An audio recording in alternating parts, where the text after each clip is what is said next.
Kính thưa đại chúng, hôm nay là ngày 23 tháng 7 năm 2012. Chúng ta đang ở Sông Trung, làng Mai, ở nước Pháp, trong khóa tu mùa hè. Và tuần này là tuần thứ 3 của khóa tu 4 tuần.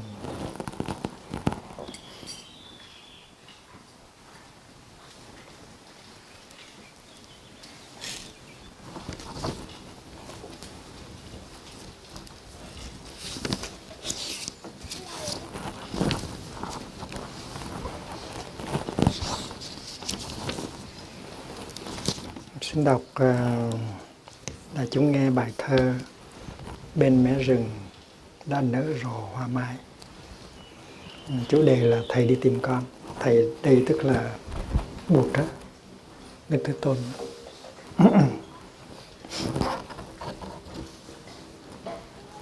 Thầy đi tìm con từ lúc non sông còn tăm tối. Thầy đi tìm con khi mọi loài còn chờ đợi ánh dương lên. Thầy đi tìm con khi con còn đắm chìm trong một giấc ngủ triền miên. Dù tiếng tù và đã vọng lên từng hồi dục dã. Không ngờ non xưa, thầy đưa mắt nhìn về phương trời lạ và nhận ra được trên vạn nẻo đường từng dấu chân của con. Con đi đâu? Có khi sương mù đã về răng mắc chốn cô thôn, mà trên bước phiêu linh con vẫn còn miệt mài nơi viễn xứ.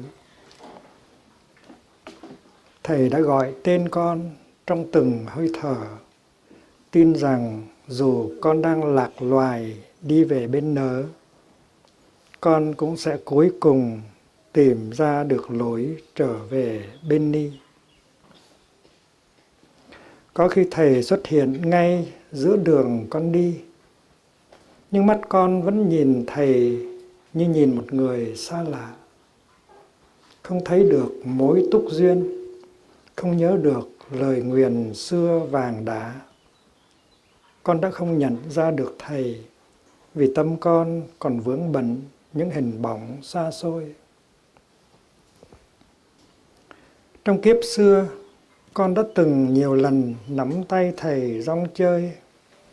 Thầy trò ta đã ngồi thật lâu cạnh những gốc thông già trăm tuổi. Đã từng đứng yên cùng lắng nghe tiếng gió thì thào mời gọi và ngắm nhìn những cụm mây trắng bay. Con đã từng nhặt đưa thầy những chiếc lá ngô đồng đầu thu đỏ thắm. Thầy đã từng đưa con vượt qua những khu rừng tuyết phủ giá băng.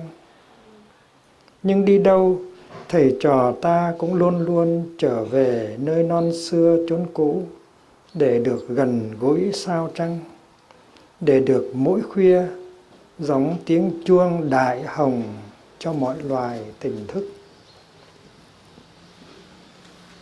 Thầy trò ta đã từng ngồi trên An Tử Sơn cùng đại sĩ Trúc Lâm, bên những cây đại già nở hoa thơm ngát. đã từng đưa tàu ra khơi cứu người thuyền nhân phiêu dạt, đã từng giúp thiền sư Vạn Hạnh thiết kế thành Thăng Long, đã từng cùng nhau đánh tranh dựng chiếc thảo am ven sông và giăng lưới vớt trạc tuyền khi tiền đường đang đùng đùng dậy sóng.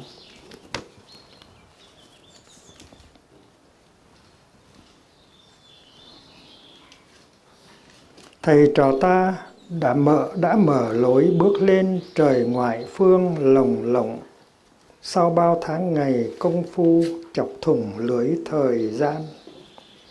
Đã từng cất giữ được ánh sáng của những vì sao băng, làm đuốc soi đường cho những ai muốn trở về sau những tháng ngày rong ruổi. Nhưng cũng có khi hạt giống lãng tử trong con bừng sống dậy, con đã rời bỏ thầy, rời bỏ huynh đệ, một mình thất thểu ra đi. Thầy nhìn con xót thương, tuy biết rằng đây không thực sự là một cuộc phân kỳ, bởi vì con đang có thầy nơi từng tế bào trong cơ thể. Biết con còn phải thêm một lần đóng vai người cùng tử, nên thầy đã nguyện sẽ có mặt đó cho con mỗi lần con gặp bước gian nguy. Có khi con nằm thiếp đi trên cát nóng sa mạc chốn biên thùy, thầy đã hóa thân làm đám bạch vân đem cho con bóng mát. Đến giữa khuya, đám mây đọng lại thành sương cam lộ rơi từng hạt để con uống lấy trong cơn mê. Có khi con ngồi dưới vực sâu tăm tối, hoàn toàn cách biệt trời quê, thầy đã hóa thân thành chiếc thang dài và nhẹ nhàng bắt xuống, cho con leo lên vùng chan hòa ánh sáng để tìm lại được màu trời xanh và tiếng suối, tiếng chim. Có lúc thầy nhận ra được con ở Birmingham, ở quận Gio Linh hay miền Tân Anh Cát Lợi. Có lúc thầy gặp con ở Hàng Châu, Hạ Môn hay Thượng Hải. Có khi thầy tìm được con ở Saint Petersburg hoặc ở Tây Bá Linh. Có khi mới lên năm mà thấy con, thầy cũng nhận được chân hình, thấy được hạt giống bồ đề nơi con mang trong trái tim còn niên thiếu. Thấy con, thầy đã luôn luôn đưa tay lên làm dấu hiệu, dù nơi gặp con là ở miền Kinh Bắc, vùng Bến Nghé hay cửa biển Thuận An. Có khi con là trái trăng vàng ửng chín, lơ lửng treo trên đỉnh Kim Sơn, hay là con chim chép kêu đêm đông bay qua rừng Đại Lão. Rất nhiều khi thầy thấy được con, nhưng con không thấy được thầy. Dù trên nẻo con đi, sương chiều đã thấm vào ướt áo, vậy mà cuối cùng con cũng đã trở về. Con trở về ngồi dưới chân thầy nơi chốn non xưa, để rồi tiếng chim kêu, tiếng vượn hú lại cùng hòa với tiếng công phu sớm trưa. Con đã về bên thầy, thật sự muốn chấm dứt cuộc đời lãng tử. Sáng nay, chim chóc ca mừng, vừng ô lên rạng rỡ. Con có hay trên bầu xanh, mây trắng vẫn còn bay. Con ở đâu? Cảnh núi xưa còn đó, nơi hiện pháp chốn này, dù đợt sóng bạc đầu vẫn còn đang muốn vươn mình đi về phương lạ. Nhìn lại đi, thầy đang ở trong con và trong từng nụ hoa chiếc lá. Nếu gọi tên thầy, con sẽ tự khắc thấy thầy ngay. Con đi đâu? Cây mộc già đã nở hoa thơm nức sáng nay. Thầy trò ta thật chưa bao giờ từng cách biệt. Xuân đã về, các cội thông đã ra chồi óng biếc, và bên mé rừng đã nở rộ hoa mai.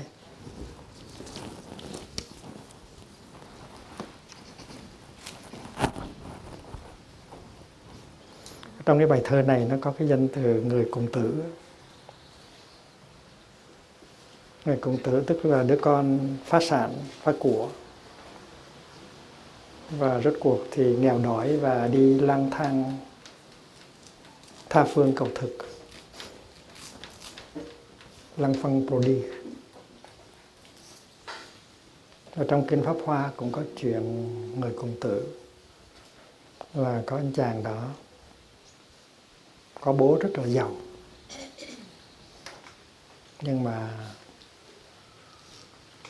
không có trách nhiệm, không có biết dành dụm, không có biết làm ăn, không biết học hành, và chỉ biết tiêu pha thôi. Và người bố biết rằng đứa con mình cái tính nó như thế, cho nên rất là lo. Biết rằng sau này mình chết rồi thằng con sẽ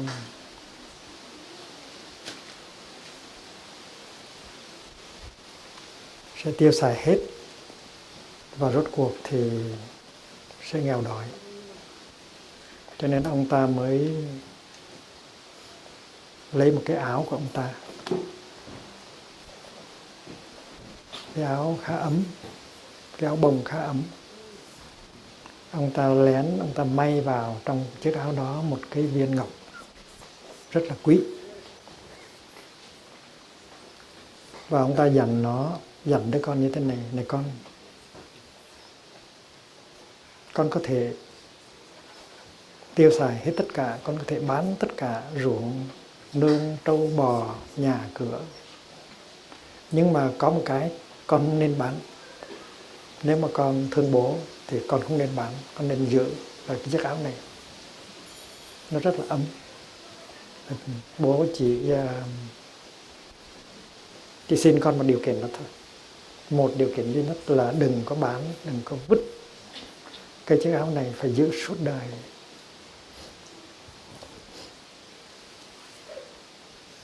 Và quả đúng như là ông tiên đoán, sau khi ông chết rồi thì ông ta tiêu xài rất là hoang, và rốt cuộc thì không còn đồng nào hết, và trở nên một người cùng tử, một đứa con đi vào đường cùng, phải đi tha phương cầu thực. Thì qua những cái năm tháng rất là nghèo đói, khổ sở, có một hôm anh nằm ở ngoài chợ,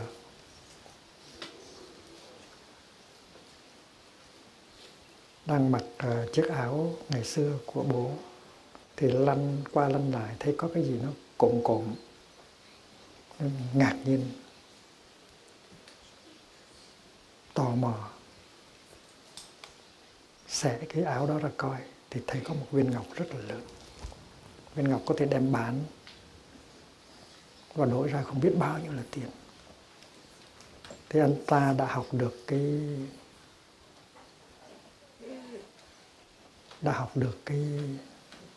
cái bài học của cuộc đời rồi. Cho nên kỳ này anh ta bán cái viên ngọc đó, và anh ta bắt đầu gây dựng lại vốn liếng để trở nên một người có cơ nghiệp và sống một cuộc đời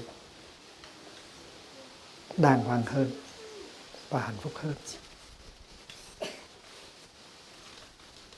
Thì trong kinh Pháp Hoa, Đức Thế Tôn đã kể lại câu chuyện đó, và nói rằng chúng ta là những đứa con phá của. Chúng ta đã được tiếp nhận rất là nhiều châu báu, nhưng mà không có biết sử dụng cái châu báu đó để mà sống một cuộc đời hạnh phúc. Châu báu đó là giáo pháp mà Đức Thế Tôn trao truyền cho chúng ta. Chúng ta có nghe, chúng ta có học, nhưng mà chúng ta không có đem ra để thực tập. Và chúng ta luôn luôn sống một cuộc sống của con người nghèo khổ về tâm linh.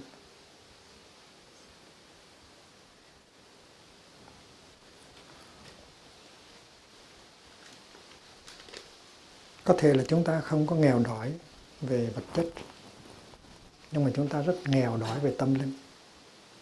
Và chúng ta để lại cho con cháu chúng ta một cái gia tài rất là nghèo nàn.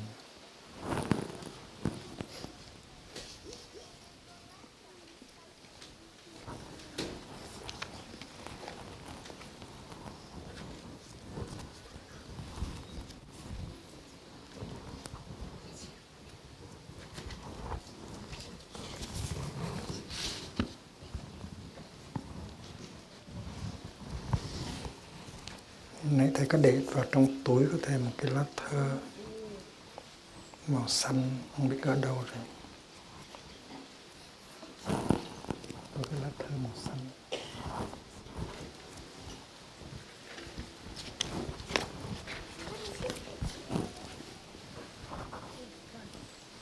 Đây. Mình có một viên bảo châu trong túi mà mình không có biết, mình đi tìm chỗ khác. Đây là một sư cô trẻ ở Thái Lan mới viết cho thầy và thầy nhận được ngày hôm qua. Đây là một người cùng tử đã trở về được với gia đình. Thương kính gửi thầy, sáng nay con thức dậy và thấy lòng nhẹ nhàng. Đây là trung tâm của mình ở bên Thái Lan, Bắc Châu, sự tiếp nối của Bắc Nhã.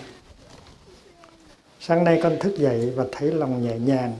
Con ngồi vào góc của con và uống một ly trà loãng. Con thấy những buổi sáng sớm như vậy thật đẹp và thật bình an. Đó cũng là những món quà mà đời sống người tu đã ưu đãi cho con. Và trong một phút giây con nhìn thấy nằm bên dưới của cái vui nhẹ nhàng đó là cả một nỗi buồn man mác, không tên không tuổi. Nó làm cho con muốn khóc, nhưng con không khóc. Con thở và ngồi yên như thế để nhìn lại gốc rễ của tâm con. Thỉnh thoảng những cái buồn tương tự như thế vẫn cứ len lỏi vào trong con. Con thấy nó len vào thật tinh vi và khó để hiểu được nó là cái gì. Và tự nhiên những dạo gần đây con hay thấy trong con hiện lên hình ảnh của những người cậu, dòng họ bên ba và bên mẹ. Con ngồi như thế và quán chiếu về dòng họ của con và chợt thấy ra những khổ đau và bế tắc của dòng họ hai bên. Nó thật là sâu dày. Và có lẽ con cũng là người đã được tiếp nhận những khổ đau và bế tắc đó từ các vị. Bên ngoài của con, các cậu thì đa số là dân trí thức, có nhiều vai vế và thành công trong xã hội, nhưng lại bị bế tắc tâm linh. Cậu ba của con là anh trai cả trong nhà, là giảng sư của một trường đại học ngoại ngữ, rất giỏi, nhưng gia đình bị tan vỡ, phải ly dị vợ và cưới vợ hai. Có 2 người con, nhưng cũng bị chết từ lúc còn trẻ tuổi. Và cậu đi tìm một tôn giáo để giúp xoa dịu cho mình. Cậu tìm đến đạo Chúa.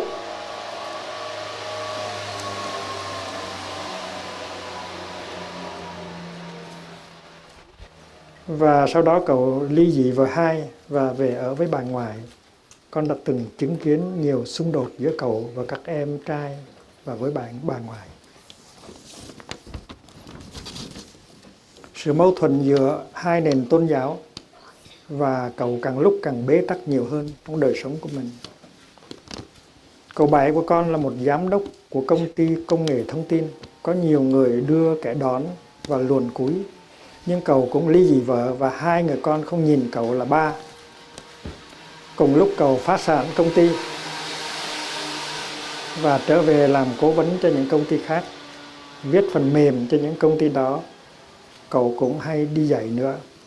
Với tâm trạng chán nản, cậu cưới thêm bà vợ thứ hai và có một người con nữa, nhưng trong tâm tư vẫn không hạnh phúc và có nhiều bất mãn với cuộc đời, chê trách tất cả. Cậu út của con thì làm giám đốc một công ty bất động sản và cậu có một công ty riêng của mình, nhưng con cái thì hư hỏng và ngỗ nghịch nên cậu buồn lắm. Mỗi lần đi ra ngoài là kẻ rước người đưa cung phụng, nhưng tối về nhà thì ôm vợ mà khóc vì thấy cô đơn và buồn tủi trong lòng, mất niềm tin ở đời sống xã hội. Những người dì của con, dì 2, dì 4, dì 5, dì 6 và dì 8 là mẹ con, đều là buôn bán và kinh doanh tư nhân. Ai cũng giàu có, ai cũng nhà cao cửa rộng, con cái thành đạt, nhưng cũng khổ đau vì con cái mỗi người một nơi, lo đi tìm danh lợi nên quên mất mẹ, quên mất bà ngoại và gốc rễ của mình. Khi con nhìn thấy những khổ đau bế tắc và tiềm ẩn trong con thấy con cũng bị ảnh hưởng rất là nhiều từ những bế tắc và tiềm ẩn của các vị đó.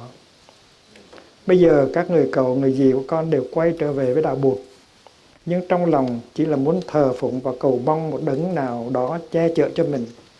Các dì thì làm từ thiện liên tục, nhưng trong lòng vẫn có nhiều sầu muộn không thể giải tỏa được. Con rất vui vì những người thân của con đi tìm tới với đạo Bụt để mà nương tựa, nhưng con cũng buồn vì thấy đó là một niềm tin sai lầm. Nhưng dẫu sao cũng được rồi, con thấy dạo này những hình ảnh đó tự đi lên trong con, và con nguyện cầu cho các cậu các dì được an bình, vì con tin rằng khi tu sâu sắc thì sẽ nhìn thấy được tất cả những khổ đau và bế tắc của dòng họ mình. Tất cả cũng đang ảnh hưởng tới con, và con sẽ không hạnh phúc 100% khi những người thân của con không có hạnh phúc. Còn bên nội của con, tuy các chú và ba con cũng không thiếu thốn gì về mặt kinh tế, các cô cũng vậy, nhưng trong tư tưởng là có nhiều sự bế tắc và loay hoay, không muốn đi tìm đến một tôn giáo nào để tháo gỡ, bởi vì niềm tin vào một tôn giáo không hiện hữu trong lòng họ.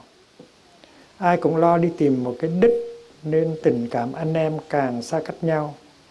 Chú của con là người mà con thấy thương nhất, vì hai vợ chồng buôn gỗ và kinh doanh bất động sản, nhưng vì đồng tiền, vì lợi nhuận mà thay đổi tính tình, làm ăn không có nhân nghĩa, làm cho hao tổn phước đức, cho nên lúc nào gia đình cũng chào xáo bất an. Dù tiền bạc, xe hơi, nhà cao cửa rộng, dù ra vào có kẻ hầu người hạ, nhưng tình cảm với nhau không còn gì nữa. Ba và mẹ con may mắn hơn vì có con đi tu. Ba mẹ con đã dạy dỗ con rất nghiêm khắc từ lúc con còn nhỏ, nên con không bị rơi vào cái tình trạng như các dì, các cậu hay các chú của con. Con nhận thấy dù giàu có, dù tài ba, nhưng trong lòng không có gốc rễ thì tất cả cũng là vô nghĩa. Khổ đau trong sự xa hoa là sự khổ đau cùng cực, dễ đưa những người thân của con đi đến tuyệt vọng và bế tắc. Con không muốn mình đi vào vết xe đổ của những người đi trước, nên con muốn thay đổi tình trạng này. Con đang tập đi, tập thở và lắng yên nhiều hơn để gửi năng lượng về cho những người thân của con. Nhìn thấy gia tài của hai bên nội ngoại, con hiểu con nhiều hơn, và con thấy con có trong dòng họ hai bên, và dòng họ đang trông chờ con, đang chờ đợi ở con nhiều lắm. Chờ đợi mình đi tu thành công để và về cứu độ. Mỗi lần nghĩ đến người thân của con lại nhắc nhở con là sứ mạng của con lớn lắm. Con cần phải tu tập chuyển hóa tự thân để có thể giúp cho những người thân con cũng được chuyển hóa. Những lời của Thầy dạy rất là rõ ràng trong con đến tận giờ phút này. Con đang mang cả một thế hệ tổ tiên đi về tương lai. Cả thế hệ đó đang ở đây, và con thấy con hạnh phúc khi con được tiếp nhận nhiều gia tài quý báu như thế để đi về phía trước, để con có cơ hội đào sâu vào sự thực tập và khám phá từ thân mình. Cầu Bụt, Tổ gia hộ cho Thầy luôn khỏe và ở với chúng con.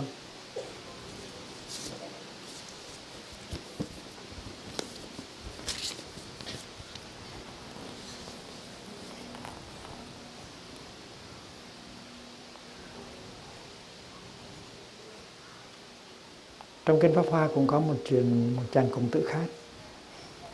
Văn hóa Đông Tây đều có cái chuyện đứa con Khổng Tử.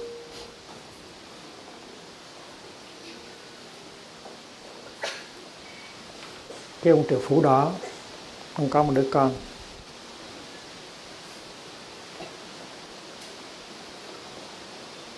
Nhưng mà ông mất đứa con đó. Và đứa con đó nó không biết gốc tích của mình, nó không biết bố mình là ai nữa. Rồi nó đi lạc loài rất là lâu năm.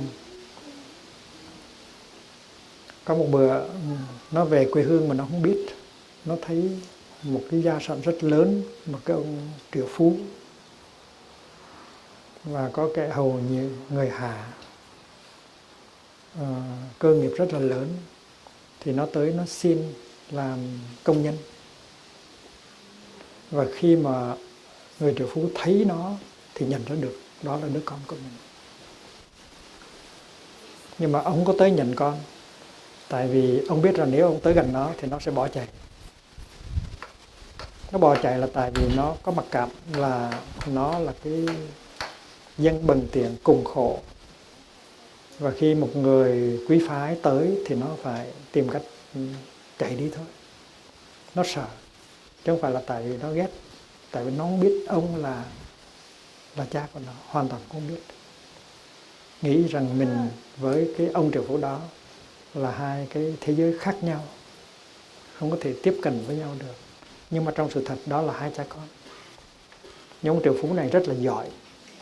Ông biết rằng mình phải thiết lập những cái phương tiện quyền xảo, những cái phương pháp khéo léo để có thể đưa đứa con trở về từ từ.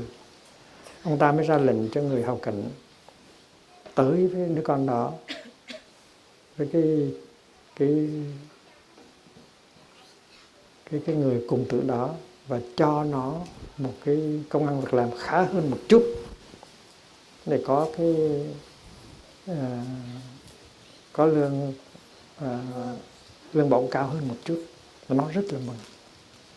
Và cứ như vậy mỗi 2-3 tuần thì cho nó lên cao, cho nên cho lên cái chức vụ cao. Và cho đến một lần nào đó thì nó được, cuối cùng thì nó được làm một cái chức vụ rất là phụ tá, rất là gần với ông triệu phú. Bây giờ ăn mặc đàng hoàng, đi vào chững chạc, rất là khác cái khi mới tới, như là đứa anh mày. Và khi mà anh ta vượt qua cái giai đoạn dài đó rồi, thì người triệu phú mới tới và nói: con biết không, con là con của bà. Thì lúc đó anh ta mới có khả năng chấp nhận. Còn trước đó anh không có thể chấp nhận được rằng mình có thể là bà con với cái ông triệu phú này. Thì trong kinh kể câu chuyện đó, và câu chuyện đó nói rằng vị triệu phú đó là tượng trưng cho một người có gia sản rất là lớn về tâm linh, tức là một vị Bụt, một vị giác ngộ hoàn toàn. Và cái đứa con cùng tử kia là có mặc cảm mình là chúng sinh, mình là một con người tầm thường,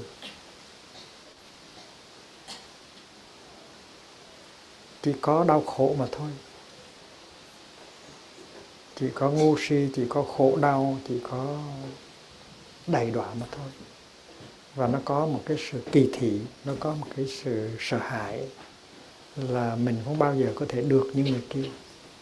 Người kia tức là một vị thánh nhân, một vị Bụt, một vị Bồ Tát. Và vì vậy cho nên nếu Đức Thế Tôn nói là này anh không phải là chúng sinh không, anh có thể là một vị Bụt, thì người kia sẽ hoảng sợ, sẽ không bao giờ tin.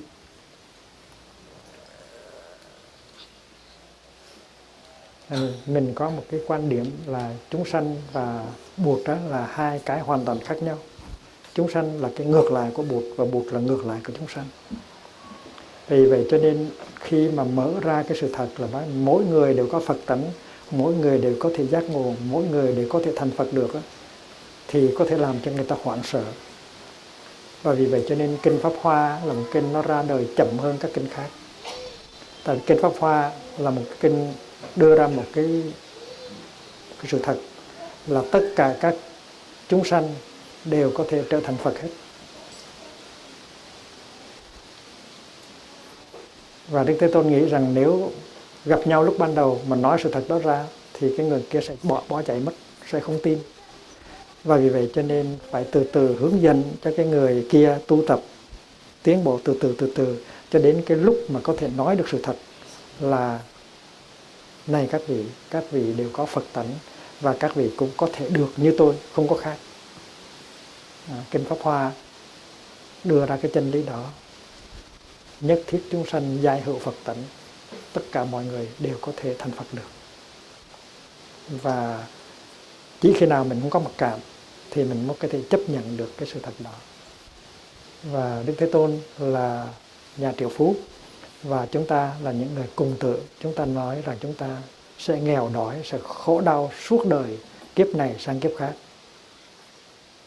Và vì vậy cho nên Đức Thế Tôn muốn đưa chúng ta ra khỏi cái vòng mặc cảm đó và thấy rằng mình có khả năng hạnh phúc, mình có khả năng giác ngộ. Đó là cái chuyện cùng tử trong Kinh Pháp Hoa. Không biết Thầy Pháp Tịnh có lên hát được cái bài Châu Báu chất đầy thế giới không? Cái bài thơ đó như thế này: châu báu chất đầy thế giới, tôi đem tặng bạn sáng nay, một vốc kim cương sáng chói, long lanh suốt cả đêm ngày. Mỗi phút một viên ngọc quý, tóm thâu đất nước trời mây. Chỉ cần một hơi thở nhẹ là bao phép lạ hiển bày. Chim hót thông reo hoa nở, trời xanh mây trắng là đây.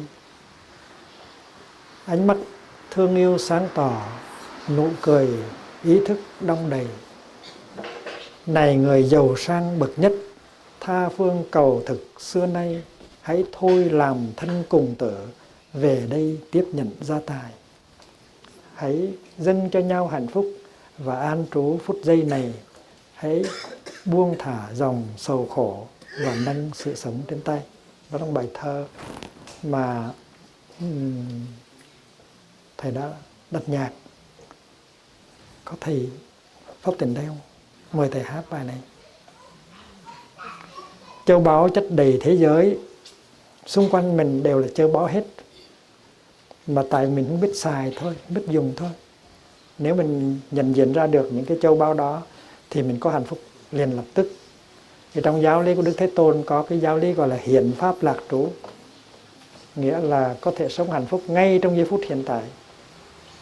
Tại vì khi mình có chánh niệm, mình thở một hơi thở có chánh niệm, đem tâm trở về với thân, thì tự nhiên mình thấy được rằng mình có rất là nhiều may mắn, mình có rất là nhiều điều kiện của hạnh phúc, mình có rất là nhiều châu báu, và mình có thể hạnh phúc liền được. Sở dĩ mình không có hạnh phúc là tại mình không có nhận diện được những điều kiện hạnh phúc mà mình đang có. Cái đó gọi là châu báu chất đầy thế giới. Và khi mình nhắc cho người ta là người ta có rất nhiều điều kiện và người ta có thể có hạnh phúc liền bây giờ, tức là mình tặng cho họ một vốc kim cương sáng chói. Châu báu chất đầy thế giới, tôi đem tặng bạn sáng nay một vốc kim cương sáng chói long lanh suốt cả đêm ngày. Mỗi phút một viên ngọc quý. Mỗi cái giây phút mà đời sống cho mình để sống là một viên ngọc quý. Nếu mình có chánh niệm thì trong cái giây phút đó nó có trời xanh, nó có mây trắng, nó có tất cả những màu nhiệm của vũ trụ.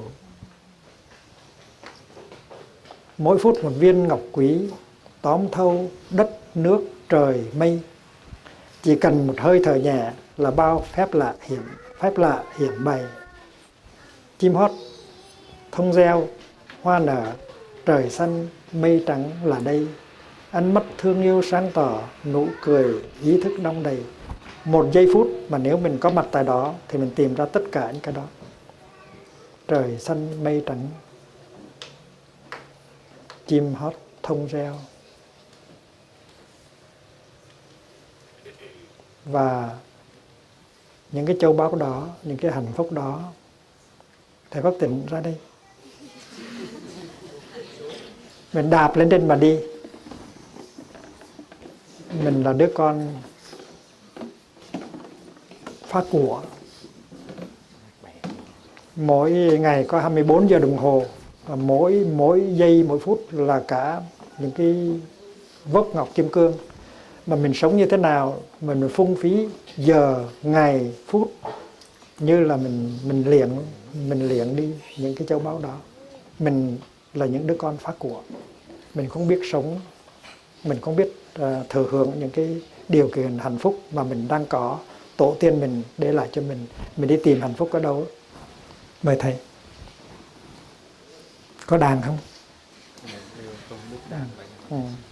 Dạ có, con xin xong có thể đọc cầu giúp con. Hai anh em hát đi. Có cần một microphone nữa không?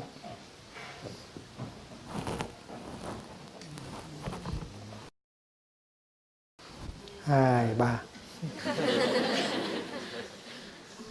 Châu báu chất đầy thế giới, tôi đem tặng bạn sáng nay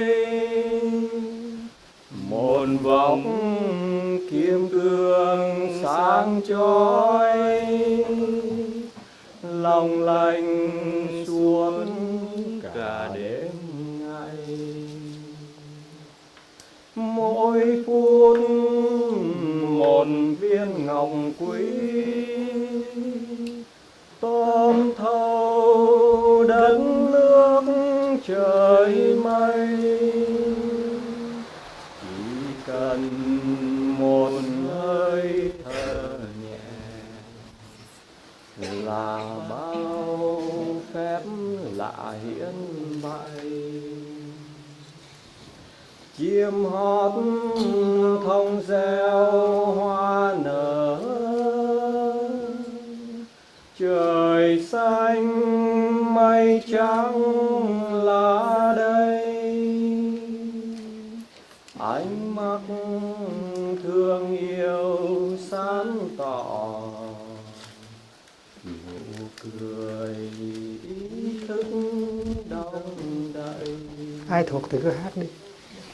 Hỡi người giàu sang bậc nhất, tha phương cầu thực xưa nay.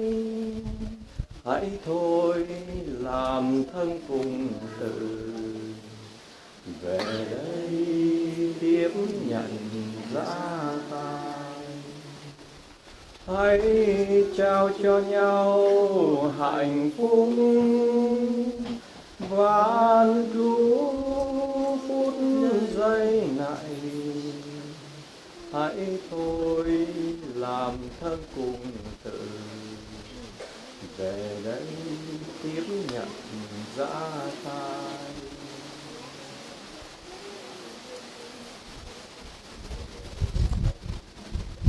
Hãy dâng cho nhau hạnh phúc và an trú phút giây này. Hãy buông thả dòng sầu khổ về nâng sự sống trong tay. Cảm ơn các thầy. Đây là một bài thơ, một bài nhạc để mình thực tập. Nếu mình có thì giờ trở về với cái bản thân của mình và nhìn cho kỹ, thì mình sẽ thấy mình may mắn hơn rất là nhiều người trong nước và trên thế giới.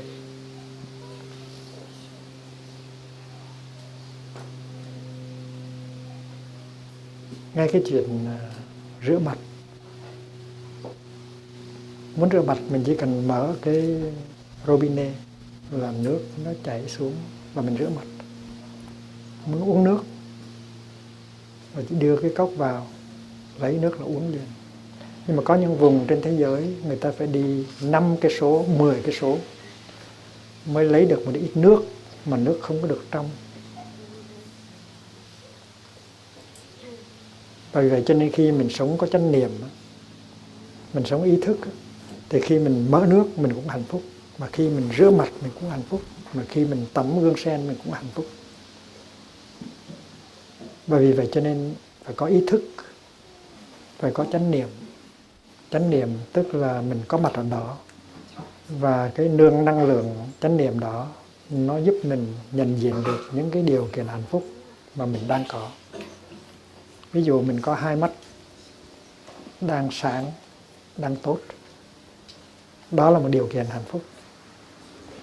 Mình chỉ cần mở mắt ra, ngồi đó mở mắt ra là mình tiếp xúc được với một cái thiên đường của màu sắc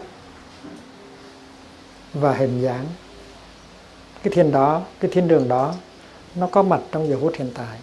Chim hót, thông reo, hoa nở, trời xanh, mây trắng, đất nước và những người thương của mình đang có mặt ở đó. Và những cái điều kiện hạnh phúc đó nó dư dả để mình có thể hạnh phúc ngay trong giây phút hiện tại. Hai chân mình còn khỏe, mình còn đi được, mình còn nhảy được, mình còn leo trèo được. Đó là một điều kiện hạnh phúc. Trái tim của mình đó, nó đang vận hành một cách bình thường. Đó là một điều kiện hạnh phúc. Có những người không có một trái tim bình thường, họ có thể bị đứng tim bất cứ lúc nào. Và cái ước mơ gọi là sâu sắc nhất của những người đó là có một trái tim bình thường như trái tim của mình. Mà chúng ta đang có một trái tim bình thường, nhưng mà chúng ta không có hạnh phúc. Chúng ta đang có hai mắt sáng, chúng ta không có hạnh phúc. Chúng ta có một cặp giò còn khỏe, chúng ta không có hạnh phúc. Chúng ta có tuổi trẻ, chúng ta cũng không có hạnh phúc. Nói tóm lại, chúng ta là những đứa con phát của, những đứa cùng tử, không có biết mình là rất là giàu. Hỡi người giàu sang bậc nhất, mà tha phương cầu thực xưa nay. Mình là con nhà giàu, mình rất là giàu, nhưng mà mình tha phương cầu thực ngày này sang ngày khác. Đó là tình trạng của hầu hết chúng ta.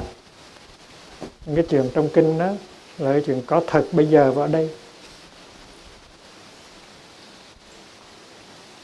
Cho nên tu là phải biết phát khởi chánh niệm. Chánh niệm tức là mindfulness, tức là la pleine conscience, tức là la présence d'esprit.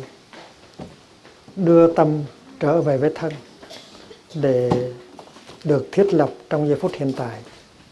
Khi mình thở vào một cái hơi thở và mình chú ý tới cái hơi thở vào của mình, thì tự nhiên mình đem tâm của mình trở về với thân. Và mình thấy được là mình có một hình hài tương đối mạnh khỏe. Mình thấy rằng mình có một cái đầu óc tương đối còn minh mẫn. Mình thấy mình có những điều kiện hạnh phúc dư dả. Những người thương của mình vẫn đang còn được sống với mình. Thì mình thấy rõ ràng mình quá may mắn. Và khi mình thấy được những cái điều kiện hạnh phúc đó, thì mình không cần phải chạy về tương lai để đi kiếm thêm những điều kiện hạnh phúc khác nữa. Bây giờ nó đủ rồi. Người Pháp họ có một cái bài hát là Qu'est-ce qu'on attend pour être heureux? Tại sao không hạnh phúc đi, còn chờ cái gì nữa? Chờ cái gì nữa? Thành ra cái chủ đề người cùng tử là một chủ đề rất là quan trọng. Và chúng ta đừng có đi tìm người cùng tử ở đâu khác. Chúng ta là một người cùng tử. Chúng ta có rất nhiều hạnh phúc, nhưng mà chúng ta không biết xài, không biết sử dụng những cái điều kiện hạnh phúc đó. Và vì vậy cho nên tu là để mà nhận diện những cái điều kiện hạnh phúc mà mình đang có. Và tới lần mai là mình học điều đó. Và thiền sinh từ 50-60 nước họ tới là họ để học cái đó. Và họ học thành công lắm. Chỉ cần tu 5-6 ngày là thấy thay đổi. Trong khi mình bước một bước là mình có hạnh phúc. Trong khi mình thở một hơi là có hạnh phúc. Trong khi mình uống trà cũng có hạnh phúc. Trong khi mình chải răng cũng có hạnh phúc. Chải răng trong chánh niệm. Mình cần 2 phút để mà chải răng. Nhưng mà mình làm hấp tấp, mình không có hạnh phúc trong khi chải răng. Mình nói chải răng cho máu cho rồi, để làm chuyện khác.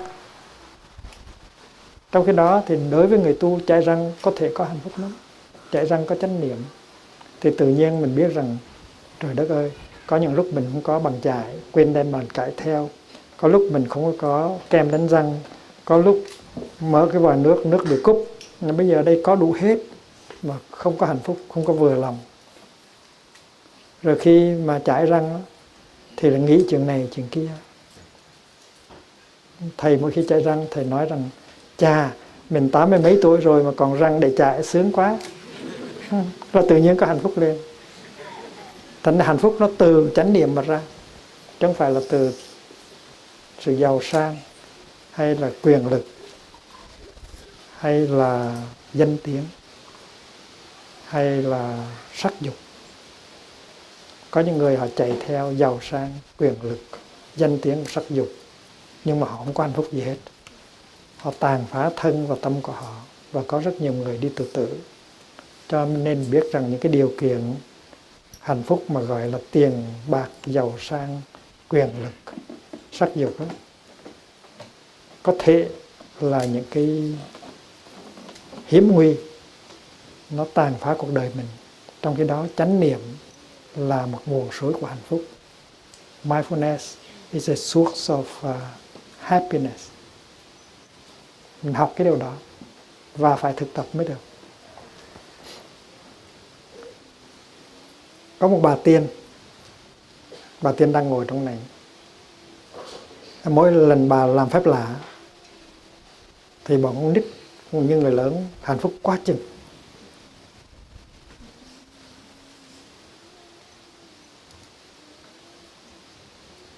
Có ai nhớ chuyện Tấm Cám không? Ông Bụt hiện ra. Khi mà bà tiên có chiếc đũa phép mà làm phép ra thì con nít cũng như người lớn đều trở nên hạnh phúc hết. Bà tiên là một người có khả năng ban phát hạnh phúc. Phạm Duy có làm bài nhạc Em ước mơ mơ gì tuổi 12, tuổi 13. Em ước mơ em được là tiên nữ, ban phép tiên cho hoa biết nói cả tiếng người, ban phép tiên cho người chấp cánh bay giữa trời. Thật đẹp thay giấc mơ tiên. Nhưng mà mình không cần mơ ước được làm tiên. Mình có thể làm tiên trong giây phút hiện tại. Tại sao? Tại vì mình có thể ban phát hạnh phúc được ngay trong giây phút này. Mình chỉ cần mỉm cười một cái với người kia là người hạnh phúc liền. Mình chỉ cần nói một câu dễ thương là người kia có hạnh phúc liền. Mình chỉ cần phát khởi được một tư tưởng từ bi, hiểu biết là mình có hạnh phúc liền. Mỗi chúng ta đều có thể chế tác được 3 cái để tạo hạnh phúc cho mình và cho người khác ngay trong giây phút hiện tại. Nghĩa là mỗi chúng ta đều có thể là một bà tiên trong giây phút hiện tại, mà không cần phải lên núi tu 3 năm mới thành tiên. Chỉ cần tới lần mai chơi vài ngày là có thể thành tiên được rồi. Trước hết á, là phải biết thực tập chánh tư duy. Chánh tư duy tức là một sự thực tập trong 8 sự thực tập của Bát Chánh Đạo.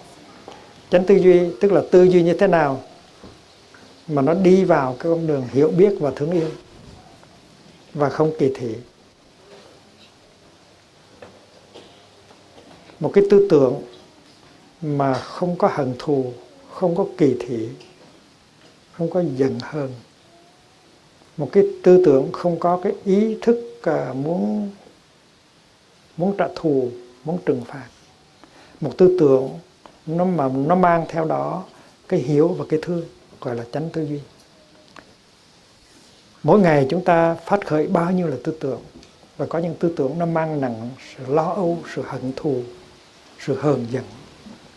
Và mỗi khi chúng ta phát khởi ra một tư tưởng có hận thù, có hờn giận, thì cái tư tưởng đó nó tàn hoại cái tâm ta, và nó tàn hoại người kia, tàn hoại thế giới. Cái đó gọi là tà tư duy. Mà chúng ta người nào, nhất là khi mình làm học trò của Bụt, học trò của Thầy, thì mình biết cách chế tác một cái tư tưởng theo cái hướng chánh tư duy. Một cái tư tưởng trong đó có hiểu và có thương. Mà có hiểu và có thương thì không có sự trách móc, không có sự kỳ thị. Mà làm sao có hiểu và có thương? Mình chỉ cần nhìn người đó. Mình chỉ cần một vài phút để nhìn người đó và thấy được những cái khó khăn, những cái nỗi khổ, niềm đau của người đó. Từng đó là đủ rồi. Nhìn một người đó là bố mình, là mẹ mình, con trai mình, con gái mình, vợ mình, chồng mình, ông mình, bà mình, bạn của mình. Nếu mình biết cách nhìn với chánh niệm mà mình thấy được cái nỗi khổ niềm đau và khó khăn của người đó, thì tự nhiên cái tư tưởng muốn trừng phạt, cái tư tưởng ghét bỏ nó sẽ bay đi mất liền lập tức. Và tự nhiên nó có cái ý muốn nói một cái gì đó, muốn làm cho người một cái gì đó để cho người kia bớt khổ. Mà chỉ cần 1 phút thôi, hoặc là nhiều lắm là 2 phút, mà nhìn thôi, mà nhìn sao để thấy được những khó khăn, những nỗi khổ niềm đau của người đó. Mà thấy được rồi thì tự nhiên không có ghét người đó nữa, không có giận người đó nữa, và sẽ không bao giờ nói hay làm cái điều gì đó làm cho người đó khổ nữa. Nó không có khó lắm. Chỉ cần nhìn vào ông xã của mình và thấy được những cái khổ đau khó khăn của ông xã của mình thì tự nhiên mình thương liền, mình không còn giận ông xã của mình.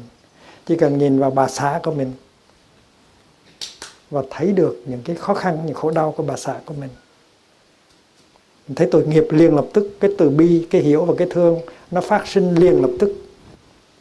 Và tự nhiên mình phát khởi ra một cái tư duy có hiểu và có thương. Và khi mình phát khởi ra một cái tư duy có hiểu và có thương thì tự nhiên thân mình nó nhẹ nhàng, tâm mình cũng nhẹ nhàng, và cái người kia sẽ cảm thấy rằng cái năng lượng mình là năng lượng lành, năng lượng thương yêu, và người kia sẽ bớt khổ. Đó là một cái mà mình có thể ban phát được. Mình làm một bà tiên ngay trong giây phút hiện tại, mình ban phát một cái tư tưởng hiểu và thương. Ai mà không làm được điều đó. Chỉ cần ngồi yên, người đó có đó hay không có đó mình cũng có thể nhìn được. Mình sẽ thấy tội nghiệp người đó. Người đó có những cái nỗi khổ, niềm đau, có những cái bế tắc. Cho nên người đó đã nói, đã làm những cái điều có thể làm cho mình khổ. Nhưng mà người đó là nạn nhân của những nỗi khổ, niềm đau của người đó. Người đó vì không biết tu, cho nên không có xử lý được những cái nỗi khổ, niềm đau của người đó. Và người đó phải khổ, và người đó không có muốn làm cho mình khổ, nhưng mà rốt cuộc vẫn làm cho mình khổ. Người đó là nạn nhân thứ nhất của những khổ đau, khó khăn của người đó. Mình chỉ là nạn nhân thứ hai thôi. Khi mà mình đau khổ mà mình không có biết xử lý nỗi khổ niềm đau của mình thì mình khổ, và tự nhiên mình làm cho người khác phải khổ, dù người đó là người thương của mình. Không phải là mình cố ý làm cho người đó khổ, nhưng mà tại mình khổ quá cho nên cái khổ mình nó trào ra và nó vung vãi ra xung quanh. Và khi mình nhìn cái người kia mà mình thấy được cái nỗi khổ, niềm đau, khó khăn, bế tắc của người đó, và thấy rằng người đó không có khả năng xử lý được cái khổ của họ, thì mình không có muốn trừng phạt nữa, mà mình muốn làm một cái gì đó, nói một cái gì đó để giúp cho người đó bớt khổ. Thì lúc đó chất liệu từ bi, chất liệu hiểu biết nó dâng lên trong trái tim mình hết khổ liền lập tức, và mình trở thành một bà tiên. Chỉ cần 2-3 phút là mình trở thành bà tiên lên. Mình nói một câu: tội nghiệp anh quá. Em biết là anh đã từng khổ đau rất là nhiều, khó khăn là nhiều trong mấy năm qua. Em đâu muốn làm anh khổ đâu. Tại vì em chưa thấy được những cái nỗi khổ, niềm đau của anh, cho nên em mới phản ứng như vậy. Em dại lắm. Cái mục đích của em đâu phải là làm cho anh khổ. Nhưng tại vì em ngu ngốc, em có thấy được những nỗi khổ, niềm đau của anh, khó khăn của anh, cho nên em mới trách cứ, phản ứng một cách vụng về. Bây giờ em thấy được rồi, nhưng mà chưa chắc em đã thấy hết. Vậy thì anh giúp em đi. Anh nói cho em nghe thêm về những cái nỗi khổ, niềm đau, khó khăn, bế tắc của anh để em hiểu. Em hiểu rồi thì em sẽ không có phản ứng dại dột như ngày xưa nữa. Anh giúp em đi. Nói như vậy là người kia bớt khổ liền. Mà mình có thể nói được như vậy, mình có thể làm bà tiên. Những cái tư tưởng của mình phát hiện ra là một phép lạ. Những cái lời nói mình nói ra là một phép lạ. Chỉ cần 1 phút, 2 phút và nói được như vậy từ trái tim thì người kia bớt khổ liền lập tức.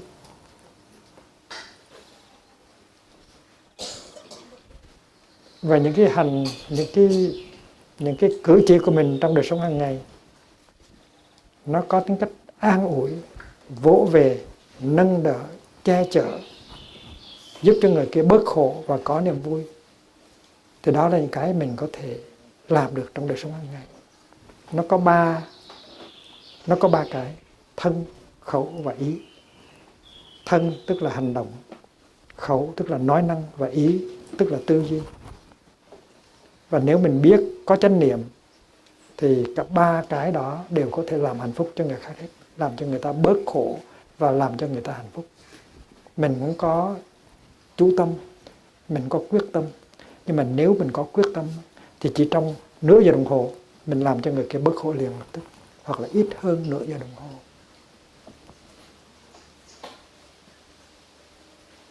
Trong 5 giới mình có cái giới thứ tư, gọi là giới ái ngữ và lắng nghe. Ái ngữ là nói những cái lời thương yêu và hiểu biết. Mình thấy được những cái nỗi khổ, niềm đau, những cái bế tắc, những khó khăn người đó, thấy được rồi. Mình tội nghiệp người đó, mình nói ra một cái câu thì tự nhiên người kia bớt khổ liền, và mình trở thành tri kỷ của người đó. Mình trở thành người tri kỷ đích thực của người đó. Tại vì thương nhau mà không hiểu nhau thì chưa phải là thương nhau. Mà hiểu nhau đây á, trước hết là hiểu những cái khó khăn, những cái khổ đau, những cái bế tắc của nhau. Cho nên nếu mình sống với nhau mà mình có con mắt quán chiếu, có tu, thì mình để ý, mình nhận diện ra được những cái khó khăn, những cái khổ đau, những bế tắc của người kia. Và nếu mình chưa thấy hết thì mình phải hỏi. Ví dụ bố mình có thể đã đi qua những cái giai đoạn khó khăn, khổ đau, bế tắc. Đôi khi bố mình chưa bao giờ nói cho mình về những cái khó khăn, khổ đau, bế tắc đó. Tại vì mình không có thời giờ để nghe. Mình lo những cái chuyện khác, đi kiếm hạnh phúc từ những cái chỗ khác. Bởi vậy cho nên giữa hai bố con không có sự truyền thông.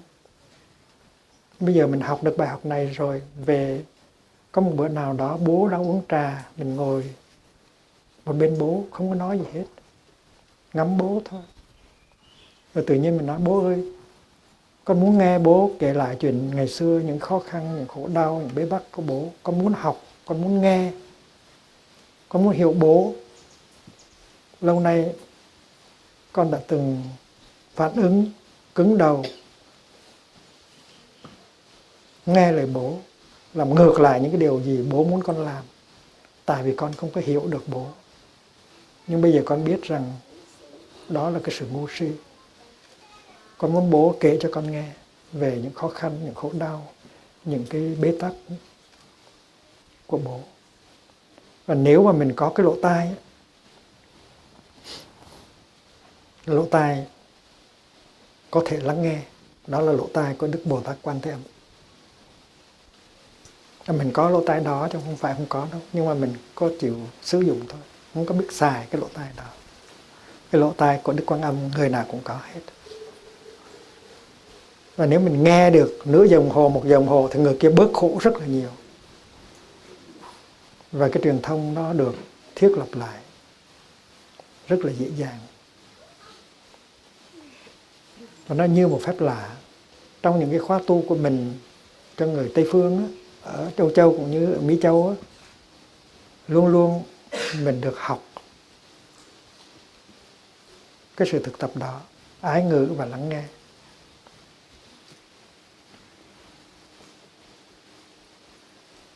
Khi mình sử dụng ái ngữ, tức là nói những cái lời nói dịu dàng, có hiểu, có thương, và lắng nghe mà không có phản ứng, không có chỉ trích, thì tự nhiên mình tái lập lại được cái truyền thông. Và mình có thể hòa giải với người đó rất là dễ dàng. Có khi trong vài giờ đồng hồ thôi. Trong cái đó, cái sự liên hệ, cái sự truyền thông giữa hai người nó bế tắc. Năm này sang năm khác, không nhìn được mặt nhau, không nói được với nhau một lời, mà cứ để như vậy từ năm này sang năm khác rất là tội nghiệp. Mà nếu biết thực tập thì ngồi trong một vài giờ đồng hồ là tái lập lại được truyền thông và dừng lại được cái tình thâm giữa hai người, dầu là vợ chồng, dầu là cha con.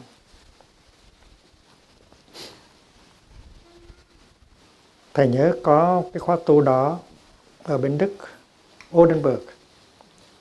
Đến ngày thứ 5 thì mình nói rằng là chúng ta đã tu tới ngày thứ 5 rồi. Thì bây giờ đây, chiều nay là quý vị phải đem cái đó ra thực tập.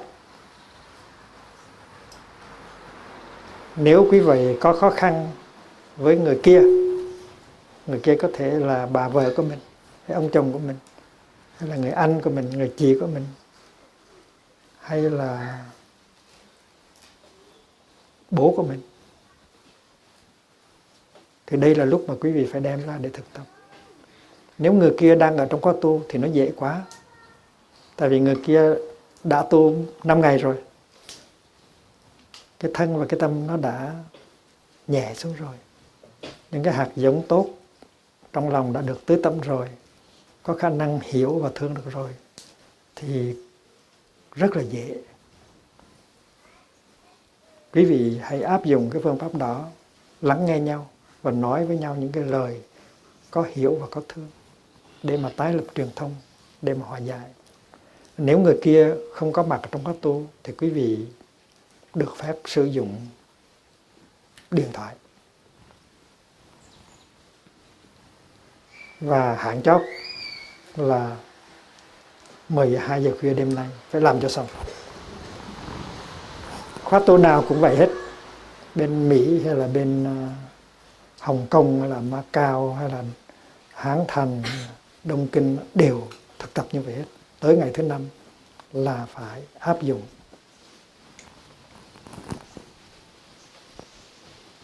Cái bữa đó, bữa sáng hôm sau có 4 người Đức, mỗi người chừng 30, 40 tuổi, lên báo cáo rằng hồi hôm đã hòa giải được với bố rồi.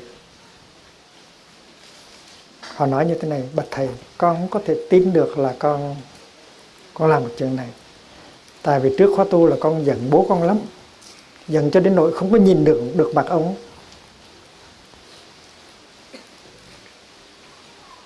Không có nói được với một cái lời nhẹ nhàng nữa. Vậy mà tu 5 ngày rồi, con cũng chưa tin rằng con có thể làm được chuyện đó. Cho đến khi mà con bấm cái số và nghe tiếng của bố con ở đầu dây bên kia, thì tự nhiên con nói ra những cái lời rất là dịu dàng, nhẹ nhàng. Con rất ngạc nhiên tại sao con nói được như vậy. Con nói: bố ơi, con biết rằng trong những cái năm vừa qua bố rất là khổ. Bố có nhiều khó khăn. Mà tại vì con không có hiểu cho nên con làm cho tình trạng càng ngày càng khó. Con đã phản ứng lại một cách cứng đầu, giận dữ. Con xin lỗi bố. Cái đó là tại vì con chưa thấy được những cái khó khăn, những nỗi khổ niềm đau của bố. Bố phải giúp con. Bố phải nói cho con biết những khó khăn, những nỗi khổ niềm đau của bố. Nếu bố không có giúp con thì ai giúp con được? Giúp con đi bố, nói đi. Nói được như vậy. Và nói một cách rất là tự nhiên, không cố gắng gì hết. Tại vì sao? Tại vì trong 5 ngày kia đã thực tập, lắng nghe và nhìn kỹ và thấy được cái nỗi khổ niềm đau của bố mình rồi, của người kia rồi. Cho nên đến lúc mà gọi điện thoại, tự nhiên nói được như vậy. Và ông kia ông khóc, ông cha ông khóc. Tại vì con trai của mình chứ trong bao nhiêu năm không có nói được với mình một cái câu như vậy. Và ông bắt đầu ông nói, và hai cha con sau 1 giờ, giờ rưỡi nói chuyện với nhau, hòa giải được. Và đứa con nói sau khóa tu con sẽ về thăm bố. Đó là một phép lạ mà nó xảy ra trong tất cả các khóa tu, dầu ở Âu Châu hay Mỹ Châu hay Á Châu. Và nếu người ta làm được thì mình làm được. người ta là gốc Thiên Chúa giáo, gốc Do Thái giáo, mình là gốc Phật giáo mà mình làm không được thì rất ốt dột, mắc cỡ. Và cố nhiên là có rất là nhiều người họ hòa giải được rồi, nhưng mà họ mắc cỡ không lên báo cáo thôi. Sử dụng ái ngữ và lắng nghe để tái lập truyền thông, để hòa giải với nhau là chuyện có thể làm được. Và chấm dứt cái thời gian hai bên không có nhìn mặt nhau và lấy đi cái sự bế tắc từ lâu nay. Vì vậy cho nên tư duy như thế nào để mình có thể chế tác được cái chất hiểu và chất thương là cái chuyện mình có thể làm được. Và trong đạo Bụt đó, mình biết rất rõ ràng là nếu mình có thì giờ nhìn cho kỹ và thấy được những cái khổ đau, những cái khó khăn của người kia, những bế tắc của người kia và cái thói quen, cái tập khí của người kia chưa thoát ra được, thì tự nhiên mình tội nghiệp liền. Và mình không có giận nữa, mình có thể tha thứ được liền. Và mình muốn nói một cái gì đó, làm cái gì đó để cho người đó bớt khổ. Cho nên cái chánh tư duy nó rất là quan trọng. Chánh tư duy có hiểu và có thương, tự nhiên nó làm cho mình khỏe ra, làm cho mình hết khổ liền. Còn nếu mà mình còn khổ thì làm sao giúp người kia được? Anh chưa biết bơi thì làm sao anh cứu người chết đuối được? Cho nên trước hết mình phải khỏe, mình phải có tình thương, mình có thể giúp được người kia.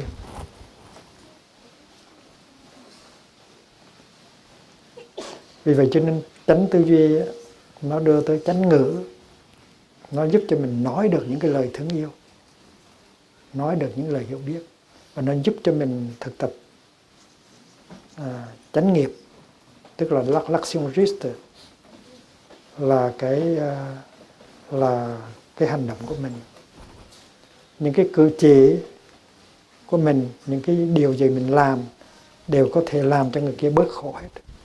Nói tóm lại, mình có thể làm một bà tiên trong giây phút hiện tại, mình có thể làm một ông tiên trong giây phút hiện tại, và làm ngay ngày hôm nay, không cần phải đợi tới ngày mai. Nếu người kia không có ở đây thì mình dùng điện thoại. Thật ra mình rất là giàu, mình là ông triệu phú.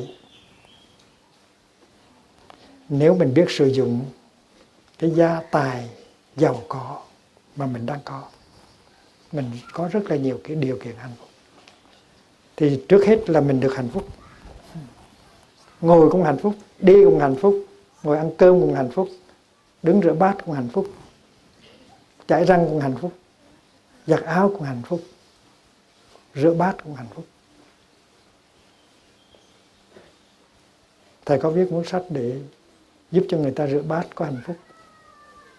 Rửa bát như thế nào mà trong khi rửa bát hạnh phúc tràn đầy, không có tìm cách rửa cho mau xong. Nếu mà trong khi đứng rửa bát mà mình thở và mình nhận diện được những cái điều kiện hạnh phúc của mình đang có, thì rửa bát, mình vừa rửa bát vừa hát, và mình thưởng thức những cái giây phút của thời gian rửa bát. Không cần rửa bát xong mới có hạnh phúc.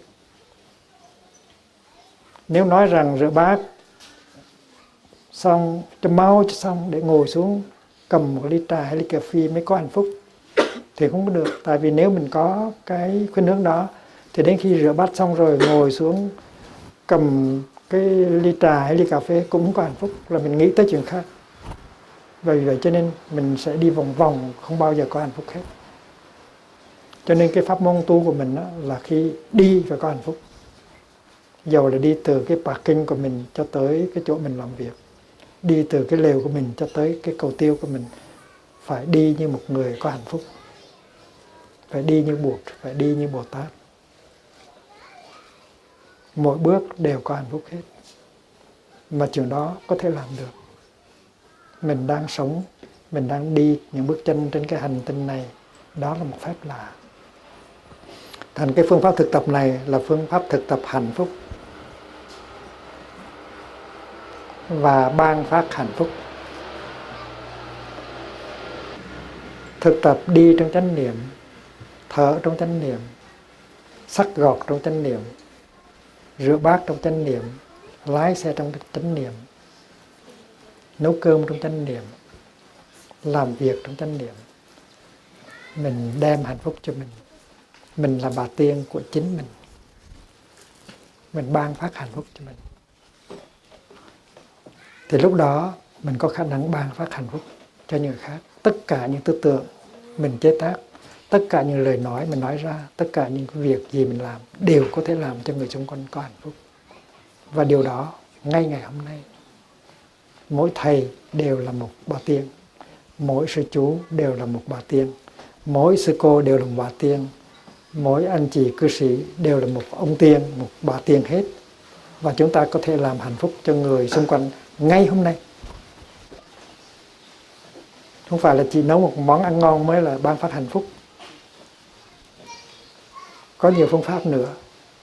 Một cái nhìn, một cái chú tâm, một cái nụ cười, một cái sự lắng nghe, một cái sự biểu đồng tình, một cử chỉ đều có thể ban phát hạnh phúc hết. Đó là sự thực tập của mình.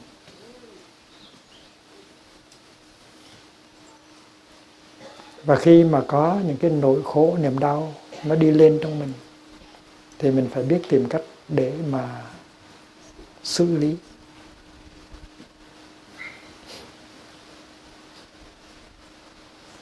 Trong đời sống hàng ngày, khi mà có những nỗi khổ, niềm đau đi lên thì người ta thường hay chạy trốn. Người ta mở nhạc lên, người ta mở tivi ra, người ta vô lục tủ lạnh để tìm thức ăn. Người ta làm đủ cách để khỏi phải tiếp xúc với nỗi khổ niềm đau ở trong lòng. Đè nén, khỏa lấp, đó là cái sự thực tập của người đời. Còn người tu không có dại dột như vậy. Người tu khi nào cái nỗi khổ niềm đau nó đi lên, mình phải trở về với bản thân mình bằng hơi thở. Mình phải nhận diện cái nỗi khổ niềm đau đó, ôm lên nó, giống như mình chăm sóc bé thơ của mình. Và nhìn sâu vào để thấy được tại sao cái nỗi khổ niềm đau nó có đó. Có khi cái nỗi khổ niềm đau của mình đã được trao truyền từ bố mình, từ mẹ mình. Và mình phải đem cái lòng thương yêu để có thể hiểu và để có thể thương được. Và phương pháp thiền ngồi, thiền đi, thiền thở để nhận diện và ôm ấp những nỗi khổ niềm đau của mình luôn luôn đem tới một cái sự bớt khổ, soulagement, nhẹ, vơi. Mình có thể làm vơi bớt nỗi khổ niềm đau của mình nếu mình biết thở, biết ngồi, biết đi. Và nếu mình biết quán chiếu nữa thì mình tìm thấy được cái gốc rễ của nó. Và khi mà tìm thấy gốc rễ của nó và biết phương pháp thực tập thì mình có thể chuyển hóa những cái nỗi khổ niềm đau đó trở thành ra an lạc và hạnh phúc. Cũng như là mình sử dụng buồn để mà nuôi hoa sen. Buồn nó rất cần thiết để cho sen nở. Và nếu mình biết sử dụng cái khổ đau, học được từ những nỗi khổ niềm đau của mình, thì mình có thể nuôi dưỡng hạnh phúc của mình. Trong quá khứ mình đã từng đau khổ và mình chưa học được từ những cái nỗi khổ niềm đau của mình. Mình chưa biết sử dụng những cái nỗi khổ niềm đau của mình để chế tạo ra hạnh phúc. Cũng như mình có rác mà mình không biết cách chuyển rác thành phân để nuôi hoa. Thì đây là một điều thứ hai mình phải học. Và khi mình ở với nhau trong một gia đình thì mình nên thực tập chung. Anh thực tập, em cũng thực tập, con cũng thực tập. Và chúng ta chia sẻ cho nhau những khó khăn trong đời sống hàng ngày. Chúng ta giúp nhau về kinh nghiệm. Và như vậy thì hạnh phúc của trong gia đình nó sẽ tăng trưởng rất là lớn.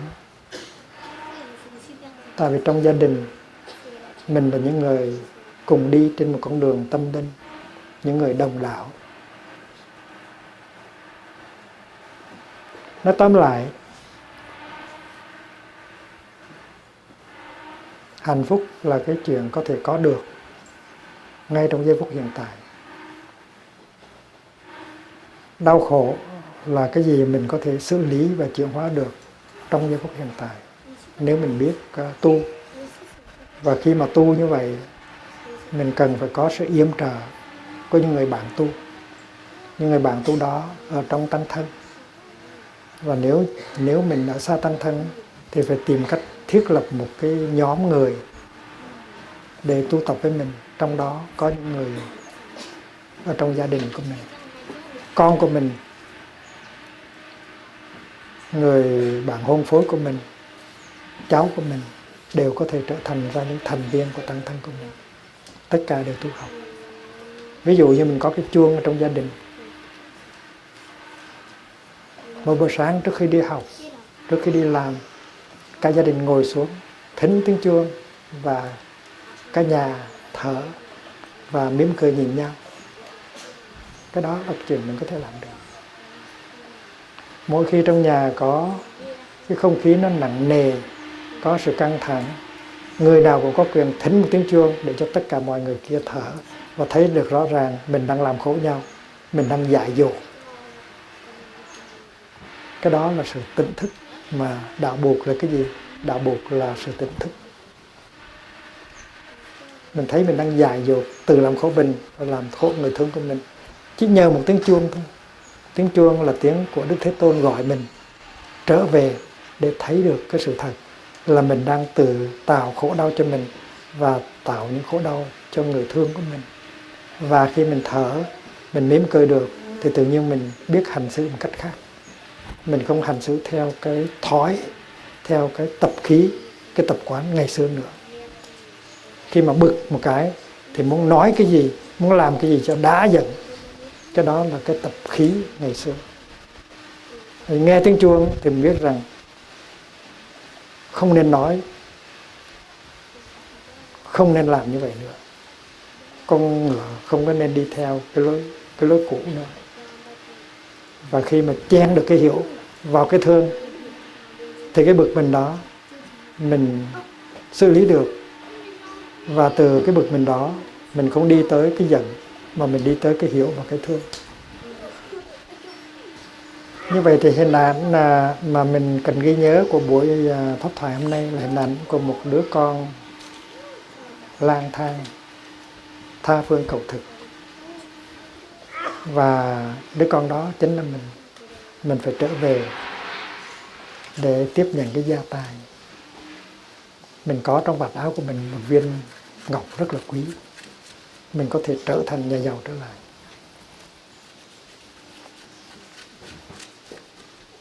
Hình ảnh thứ hai của pháp thoại là hình ảnh bà Tiên. Đừng có tưởng bà Tiên ở trên mây. Bà Tiên chính là mình. Và ngay trong ngày hôm nay mình có thể làm hạnh phúc được cho những người xung quanh. Bằng một tư tưởng, bằng một lời nói và bằng một hành động. Mình giàu hơn mình tưởng.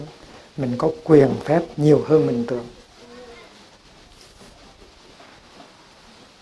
Mời sư cô Thi Nghiêm lên hát một bài. Mời sư cô Thi Nghiêm hát bài Có cây ngô đồng cho chim phượng đậu. Cái bài này á là để cảm tạ những người đã lên tiếng và đã che chở bảo bọc cho các thầy, các sư cô ở Bát Nhã. Có cây ngô đồng cho chim phượng đậu, có người đứng đó cho tình thương sâu. Luật lệ nhiều khi như màn lưới sắt giam người trong cảnh trầm luân thương đau. Nhưng lòng nhân ái như bàn tay Phật phá tan địa ngục, đập nát u sầu. Thành phố sáng nay nắng lên bát ngát, có chim bồ câu bay lượn trời cao. Con hát tiếp đi.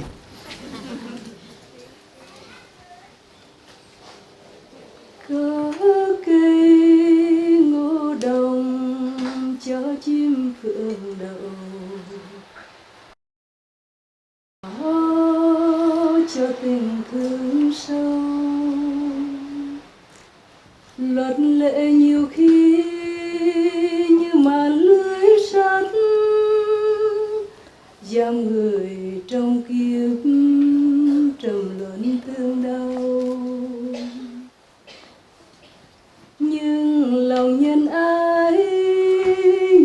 tay Phật phá tan địa ngục đập nát u sầu. Thành phố sáng nay nắng lên bát ngát, có chim bồ câu bay liệng trời cao. Tôi nhớ đến người tấm lòng cương trực, nụ cười mát dịu như nước nhiễm màu. Trẻ thơ nhớ người như hoa nhớ nắng, như nước nhớ nguồn, như trăng nhớ sao. Tâm đã quyết rồi hiếm gì bạo lực,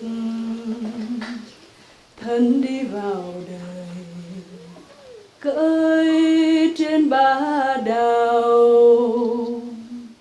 Bắc một cây cầu từ hang địa ngục lên tới cõi trời, mở hội ngàn sao. Có cây ngô đồng cho chim phượng đậu, có người đứng đó cho tình thương sâu. Luật lệ nhiều khi như màn lưới sắt, giam người trong kiếp trầm luân thương đau. Nhưng lòng nhân ái như bàn tay Phật phá tan địa ngục đập nát u sầu. Thành phố sáng nay nắng lên bát ngát, có chim bồ câu bay liệng trời cao. Tôi nhớ đến người tấm lòng cương trực, nụ cười mát dịu như nước nhiễm màu. Trẻ thơ nhớ người như hoa nhớ nắng, như nước nhớ nguồn, như trăng nhớ sao.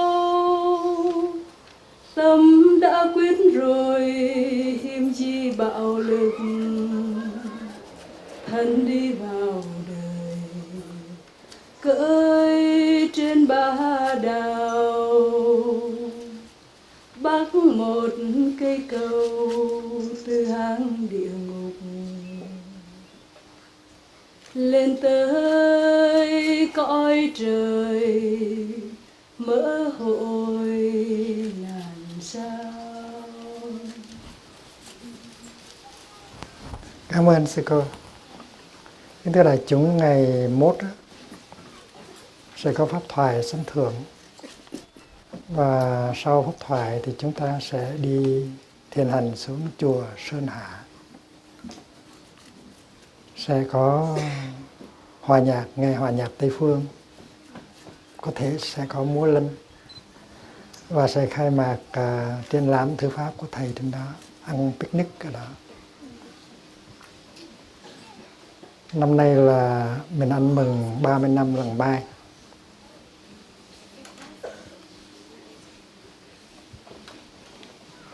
Và có rất là nhiều sinh hoạt để ăn mừng. Năm nay khóa tu 21 ngày cho các nhà khoa học, cũng là để ăn mừng Làng Mai 30 tuổi. Có khóa tu cho người Pháp, nói tiếng Pháp, cũng là ăn mừng. Và mùa hè này, 4 tuần này cũng là để ăn mừng. Trong 30 năm chúng ta đã gieo được cái hạt giống Phật Pháp khắp nơi trên thế giới. Không những ở Tây Phương mà ở các nước Á Châu nữa. Chúng ta cần một cái đạo Bụt mới để có thể đáp ứng lại được với những cái đau khổ mới và những cái bế tắc mới. Mà đạo Bụt của chúng ta rất là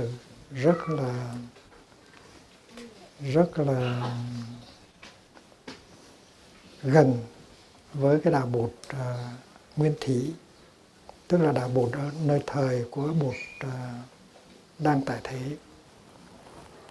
Chúng ta về tận gốc và chúng ta đưa cái đạo Bụt ngày xưa trong thời của Bụt ra.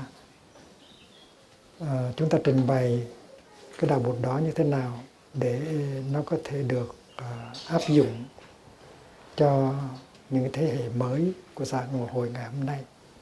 Và trong 30 năm qua chúng ta đã thành công.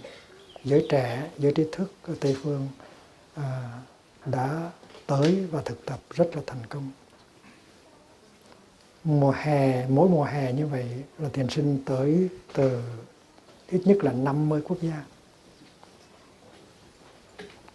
Và không những mùa hè mà trong những cái khóa tu của mình tổ chức khắp nơi trên thế giới, thiền sinh mỗi khi từ khóa tu về đều tìm cách thiết lập những cái tăng thân, những cái đoàn thể để có thể tiếp nối sự thực tập ở tại địa phương mình.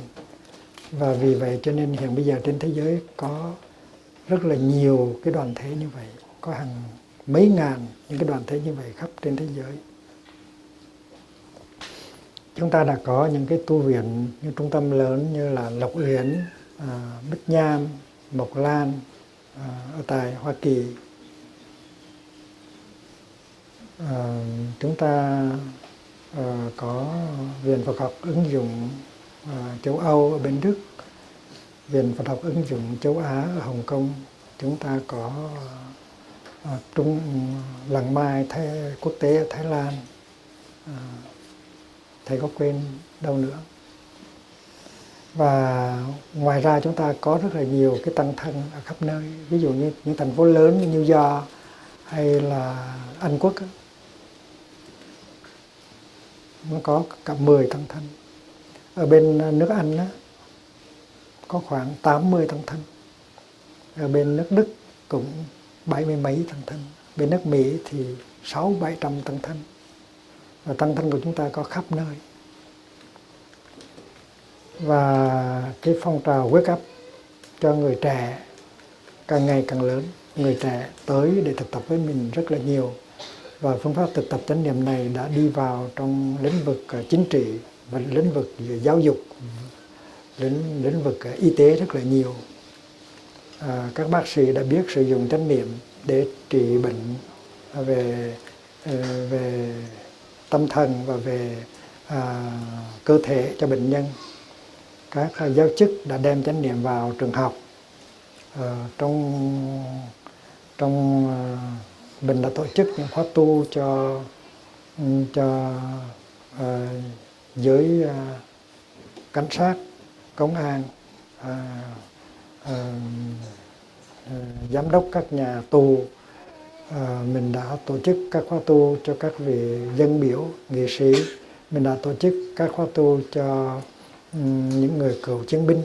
Mình đã tổ chức khóa tu cho người trẻ, những người hoạt động xã hội. Mình đã tổ chức khóa tu cho những nhà tâm lý trị liệu. Mình đã tổ chức những khóa tu cho các nhà dân thương khắp nơi. Chính ở bên Trung Quốc, lục địa, mình cũng đã hướng dẫn nhiều khóa tu cho các nhà dân thương bên đó. Các thầy, các sư cô ở Làng Mai đã tổ chức những khóa tu như vậy ở tại các thành phố như Dương Châu. Và vì vậy cho nên cái pháp môn này nó đang được tiếp nhận khắp nơi trên thế giới. Và hiện bây giờ mình đang có một số các vị giáo thọ đang huấn luyện các vị giáo chức ở tại Bhutan để đem cái sự thực tập này vào trong trường học, các cấp của trường học. Nói là Làng Mai 30 tuổi, nhưng mà kỳ thực cái sự thực tập này mình bắt đầu từ 10 năm về trước, tức là 40 năm trước. Năm 1968, mình đã bắt đầu tổ chức thiền tập ở tại Paris. Lúc đó mình chưa có cơ sở, mình đã mượn trụ sở của những người quê cơ để thực tập thiền. Và mình thực tập ngay ở trong văn phòng của Phái đoàn Phật giáo Việt Nam. Tại hồi đó đang có chiến tranh. Và mình có thiết lập một cái phái đoàn hòa bình của Phật giáo Việt Nam ở tại Paris. Và tham dự cũng như can thiệp vào những cái hòa đàm ở tại Paris. Và mình có những người thanh niên, thiếu nữ quốc tế tới để giúp cho mình làm công việc xã hội và làm công việc hòa bình. Và tất cả đều thực tập thiền đi, thiền ngồi, thiền thở trong khi làm công việc cứu tế xã hội và phục vụ cho hòa bình. Trong thời gian chiến tranh đang còn tiếp diễn thì mình đã vận động nuôi được trên 10.000 cô nhi ở Việt Nam. Và mình đã vận động thiết lập được những cái làng định cư, những cái trại tị nạn cho các nạn nhân chiến tranh ở Việt Nam. Và mình đã có những cái chương trình để giúp con nít đói và những người già neo đơn. Thì tất cả những công việc có tính cách xã hội và có tính cách tâm linh đó và hòa bình đó đều được làm trong cái tinh thần thực tập. Và người hành động, tác viên, activist đồng thời cũng là người thực tập, hành giả, practitioner. Và như vậy thì là nó 40 năm chứ không phải là 30 năm. 30 năm là bắt đầu tại Làng Mai. Trước đó mình có Phương Vân Am ở miền Nam nước Pháp. Nhưng mà Phương Vân Am tổ chức khóa tu chỉ có tham dự được 50 người thôi. Tại vì cái chỗ nó hơi nhỏ. Vì vậy cho nên mình đi vào miền Nam để kiếm một cái chỗ mới. Và trước hết mình tìm được Sông Thượng. Rồi mình tìm được Sông Hạ. Và năm nay là năm thứ 30 làng mở cửa mùa hè. Nói như vậy không có nghĩa là mình chỉ tu vào mùa hè thôi. Mùa đông mình cũng có khóa tu, mùa xuân và mùa thu mình cũng có những khóa tu.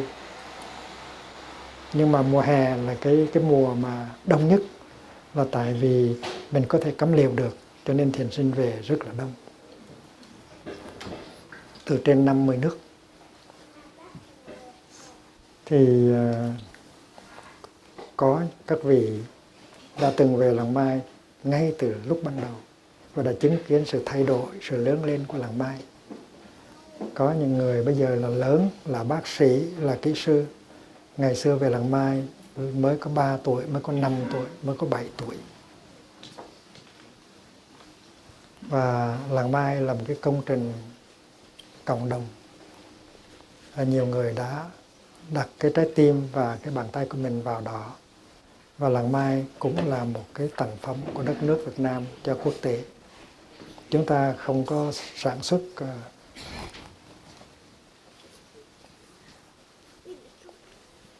tôm khô hay là nước mắm. Chúng ta sản xuất phép tu, phẩm chất tâm linh để giúp cho xã hội bớt khổ. Chúng ta đã đào tạo được rất nhiều các vị giáo thọ xuất gia và tại gia đang giảng dạy và hướng dẫn tu tập trên khắp năm châu. Và năm nay quý vị về đây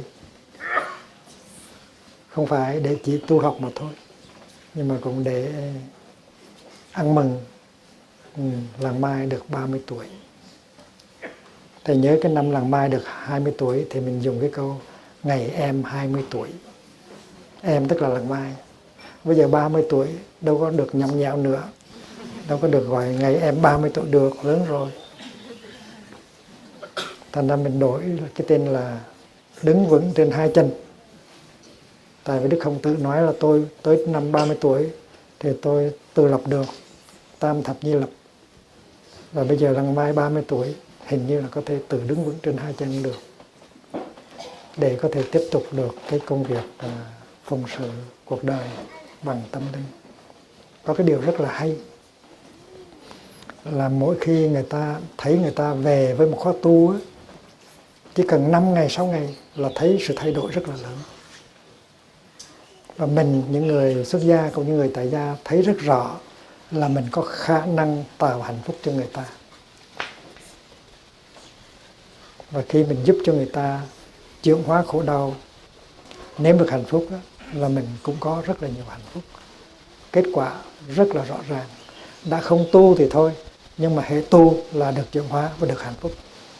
Khóa tu nào cũng vậy, luôn luôn có rất nhiều người chuyển hóa hạnh phúc và hòa giải được với nhau. Cho nên chúng ta về đây ăn mừng một cái công trình, một cái sự nghiệp, một cái công trình chung, một sự nghiệp chung. Và Làng Mai là một cái tặng phẩm của đất nước, của văn hóa mình cho thế giới. Tuần sau mình sẽ có một bài pháp thoại bằng tiếng Việt nữa. Đây là bài pháp thoại tiếng Việt đầu tiên của khóa tu mùa hè năm nay.